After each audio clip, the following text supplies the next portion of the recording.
Do Uber drivers make good money? Yeah, there are 10 million drivers on the platform. So why do we feel like we don't? Hi, my name is Levi Spires. This is the Tip You in the App Daily Drive podcast. Today's Daily Drive podcast is brought to you by the GigU App. So I did this poll on Facebook and on YouTube asking Uber drivers if we make good money. And about 2 out of 3 said no, which is in stark contradiction to the idea that there are 10 million drivers on the platform now. I think on one hand, we could say something like, well, the economy is really bad and people need the money, so they're going to hustle for it. But isn't that good money? Let me give you some examples here.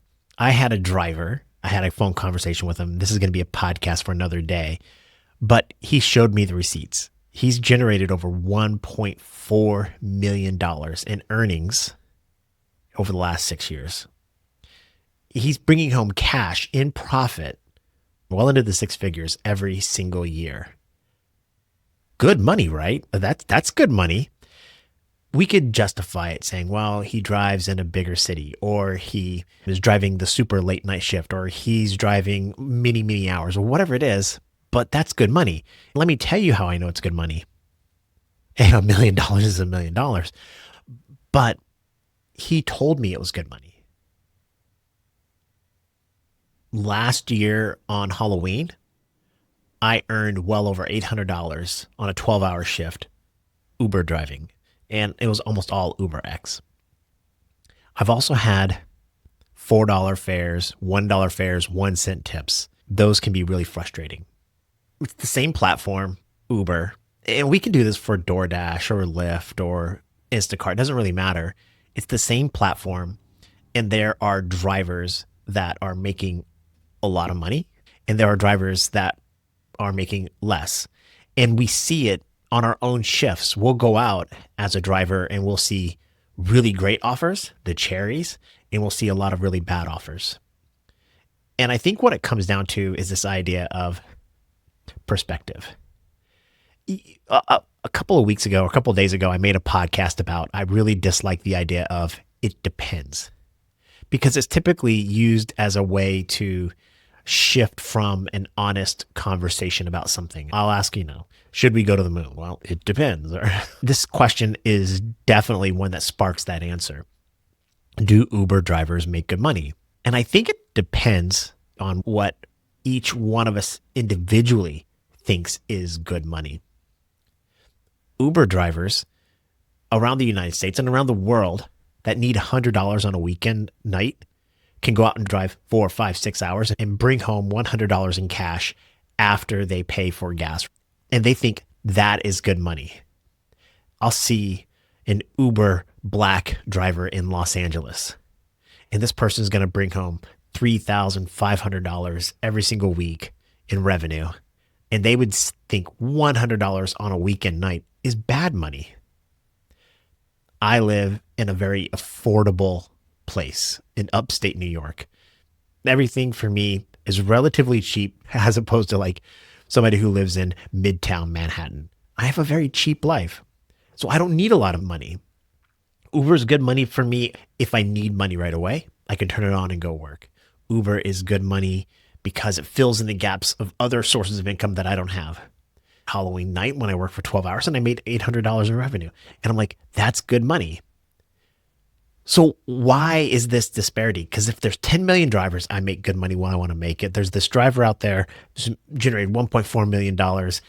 There are drivers all around the world, 10 million, that are doing this.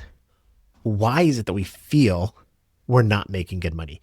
If I were to go on the internet and engage in these conversations, post questions, why? I think there's a couple of reasons. I think the first reason is if we said we made good money, it gives Uber or Lyft or whatever a reason to pay us less. They seem pretty happy. I think if we say we make good money, we entice other drivers to come on the platform maybe.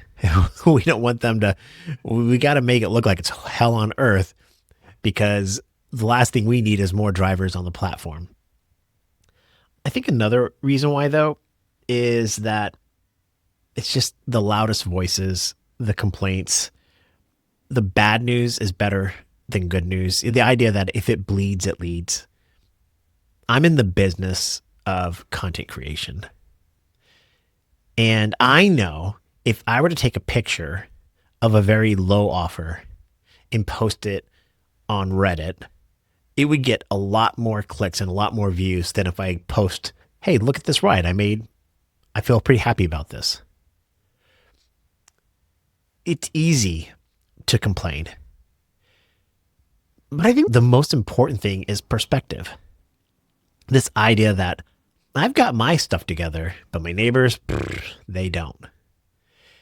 This is a very common kind of thing. Have you ever noticed it? It's like, wow, I read the news and everything looks horrible, but my life is pretty good.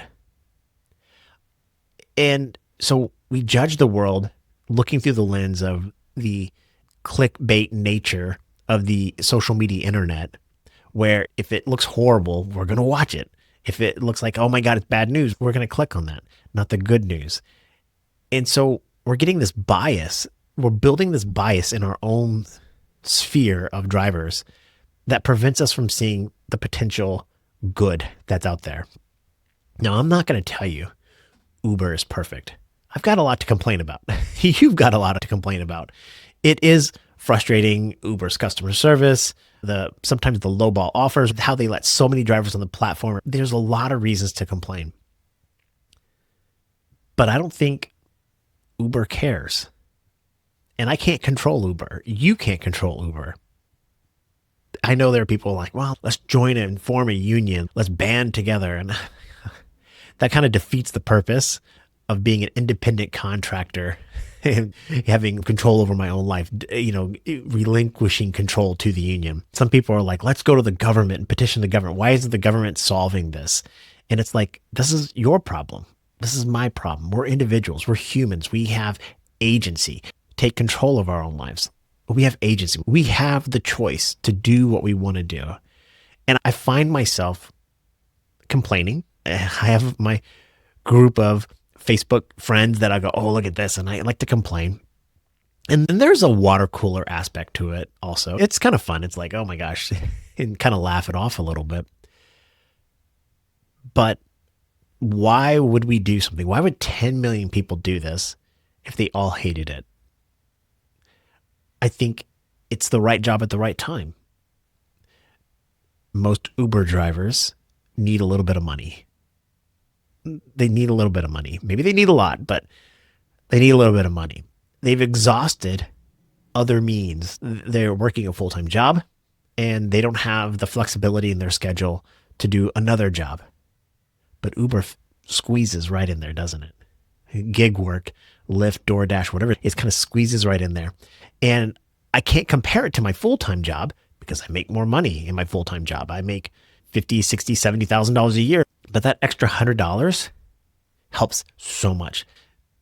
That's why Uber is good money. And then we could say, well, we can make more money at McDonald's. Well, then why don't you?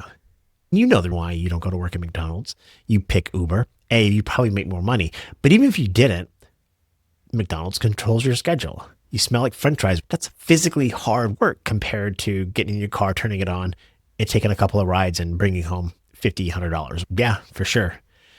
I've been doing it not full time, but a lot of hours over the last 6 years, and it can be physically demanding. But the flexibility. I'm going to give you a story here.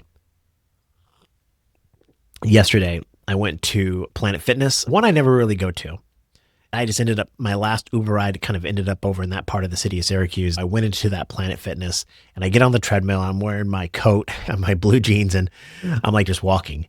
And what happens is when I go out to Uber drive, my hips get really stiff, my thighs, and I get really sore from sitting for so many hours. And I try to get up and I try to stretch, but yesterday was snowing, so I just didn't really do it that much. So I'm on the treadmill and a friend of mine, my pastor from a church, goes by and goes, Levi, I haven't seen you. And the funny thing is that guy's name is Levi. So it's like Levi. And he's like, why are you in here working out? I've never seen you in this gym. And I told him it was kind of unique. It was 9 o'clock in the morning. I'd already worked the shift that I wanted to work. I made the money that I wanted to make. And now I'm on the treadmill when I want to be there. All because I couldn't do that in any other job. A lot of my other jobs, they require my time. If I were an accountant, my boss wants me to be at work between 8 and 5. So if I want to go to the gym, I have to go in the morning, not in the middle of the day. I know this comes across as defending Uber. Like I say, there are problems with the Uber app. I think the way Uber treats drivers is not overly good. I hate that drivers get kicked off the app, and passengers too, for false complaints. That is extremely frustrating, ugly, and gross. And it can be frustrating to see somebody like the CEO, Dara, bringing home millions of dollars in wages for himself. And when we're struggling to make sometimes minimum wage, and that can be frustrating.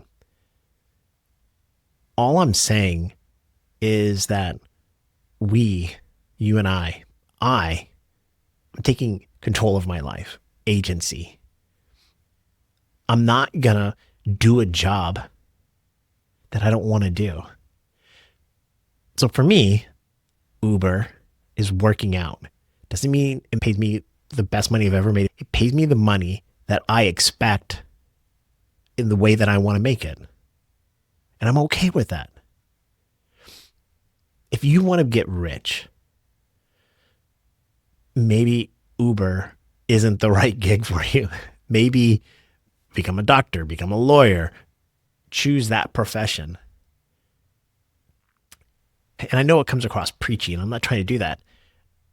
It's really talking to myself. I think to myself, every time I get frustrated, I want to blame somebody else. But I can't control them. I can't control traffic. I can't control any of that stuff. I can only control how I react, my own emotions. And I think for drivers, if you're listening this far into the podcast, thank you. Take control. Do your best. Take control. Quick question. Do you make good money Uber driving? And if not, why are you still doing it? Shout out to GigU. I really appreciate them as a sponsor. I'm going to put together a video on how to do it. I had a conversation with their team yesterday. I'm impressed with their passion for the drivers. I always struggle with trying to calculate if a ride was profitable or not. And every ride's profitable, but which ones are more profitable? But I want to know the exact number. You puts that all together. They give you a green, yellow, red. If it's a yellow, I don't know if I need to take it. Red, avoid that ride. So now I can focus on the other things that matter to me. Things like, where am I going? Passenger rating, what I really like about GigU. Go to the Google Play Store, download their app today, and check it out. Your questions. Voodoo says, wild thought. Why don't you close the app when you're driving? Okay. What he's talking about is a video that I made, a complaint about how Uber is saying that April is distracted driving month. Let's do less distracted driving. And I feel like Uber is the reason why I'm a distracted driver. Now, granted, I use FSD a lot, so I don't have to pay attention as much as everybody else. And I do pay attention, but I mean, like, I can look over at the app a little bit longer than other people because the car is driving itself. But why don't I turn the app off? I try to, but sometimes I just forget. And so all of a sudden, a minute into a ride, it starts giving me offers. Now I'm like trying to I got to turn that off. I got to swipe up or whatever. But the real problem is that the Uber app is designed to stay on while I'm active.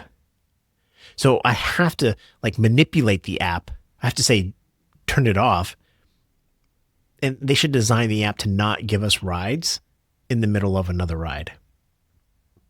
Lenny says, that's so cool. Well earned. Can you do a long form video on this topic? Dive deeper on this. He's talking about short rides versus long rides.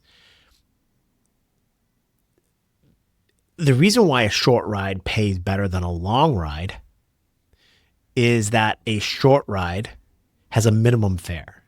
For me, here in Syracuse, a minimum fare is a little over $4, $4.32. That means if the ride is really short, a mile, and it only takes 5 minutes, it's going to pay really well. Short rides pay well because if there is a surge, you stay in that surge area. Long trips seem to pay well because the big dollar amount, but the longer the trip means you're going to get away from where you currently are driving. And you have to hopefully go to a place where there are rides and a trip back. So for me, I do a little bit of both. I like 1 or 2 long trips to get me to locations, but I focus on taking the shortest trip possible because it keeps me in the zone that I want to be in. Mark says, hey, Levi, question about your Red Tiger dash camera. Shout out to Red Tiger, sponsor of the channel here. I purchased the same one. After a few minutes, the screen goes blank, and all I find online is that it goes to screensaver. Does yours stay on all the time, and is there a way to stay on without having to touch the screen constantly? No. It goes to, some people would say detriment, like what you're saying. I would say a feature. They're trying to save the screen. I've gone through 2 different dash cameras now. The Red Tiger is my 3rd dash camera. One time, another company, the screen kind of just died on me, so I couldn't adjust the camera anymore. I didn't know if it was recording anything. Because we use these cameras for so long, especially if you're driving for 10 or 12 hour shifts and you do it multiple times a week, the screen could die. Red Tiger's made it where the screen automatically turns off. Why would you want the screen on? I want the screen on because the people in the car can see it. I have the camera always pointed toward me to the back seat, and I like the screen being on because the passengers can see themselves, and I want them to know they're being recorded so they don't misbehave. Mark, what I do is if I feel I'm in that situation where I might need some sort of internal dash camera because the passenger is misbehaving, I just tap it. I might do that once, twice a week because I don't really get that misbehaving passengers. But it sends 2 signals. A, they see my hand touch. B, they see they're being recorded. And that's kind of the goal. So the camera can go back into screensaver mode. Again, thank you so much to GigU, Red Tiger, LaceFit, the sponsors, drivers. We have a Facebook group. If you don't want to join the channel here, Thrive is like $3 a month. And I try to give you exclusive content, early access to things. But if you don't want to pay, that's fine. Join the Facebook group. It's where water cooler is. That's where I see a lot of my complaints. That's where I post a lot of my stuff. It's a little bit more fun and jovial to some extent. So the Facebook group is there. Drivers, as you can see, I personally am trying to have more fun doing this gig. Doesn't mean I don't want to make as much money as possible. I do. But for me, being realistic, enjoying the ride, that matters most to me. And I hope you get a chance to do the same. So please be safe. Please be healthy. Please enjoy the ride. Make as much money as possible. And know that I'm cheering for you. My name is Levi Spires. Be well. Bye.